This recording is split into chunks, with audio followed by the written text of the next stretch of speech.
Maraming residente ng Samar ang nasawi noong nakaraang taon dahil sa bagyong Yolanda.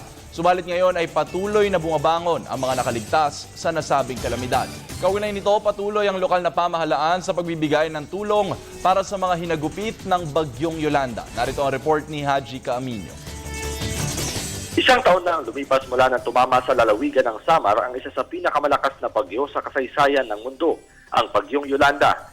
Mahigit 200 tao ang naitalang patay sa pananalasa ng bagyo, partikular sa bayan ng Pasay.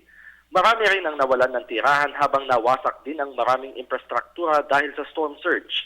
Sa kabila ng naranasang ito, tuloy-tuloy na ang buhay ng mga residente sa lalawigan. Ayon kay Governor Shari Antan, bumabangon na ang Samar matapos ang nakapanlulumong trahedya. Anya, patuloy ang tulong na ipinamamahagi ng lokal na pamahalaan, katuwang ang mga non-government organizations at international organizations. Actually, nag-build back better talaga yung Pasay District Hospital namin. In terms of like the Chuchi Foundation, yung ibang mga INGOs like SAFE, yung ACT Alliance, Caritas Germany, sila naman yung nagbibigay naman ng mga bahay.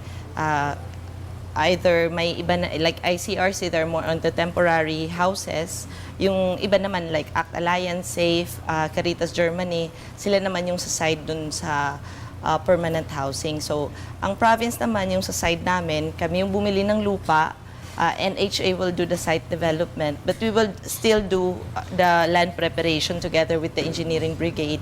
Tapos yung sa bahay naman, yun yung mga NGOs yung magbibigay. So this is a joint effort. So kumbaga parang convergence yung nangyari.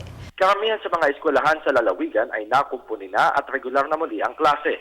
Ang ilan namang nawasak na ng bagyo, nagkaroon na ng pag-asa.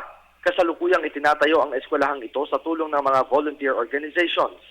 Kahit paano ay binabalik na din sa dati ang sigla ng Pasay na isang coastal area.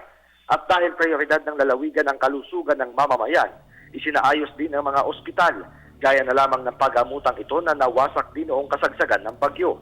Pero ngayon, makikitang buo na ulit at maayos na ang operasyon ng Pasay District Hospital. Hindi na umaasa sa relief goods ang mga residente. Sa halip, kumakayod na sila at naghahanap buhay para sa kanilang mga pamilya. Isang taon matapos humagupit ang bagyong Yolanda. Para sa Telebisyon ng Bayan, Haji Caaminio, Tacloban City.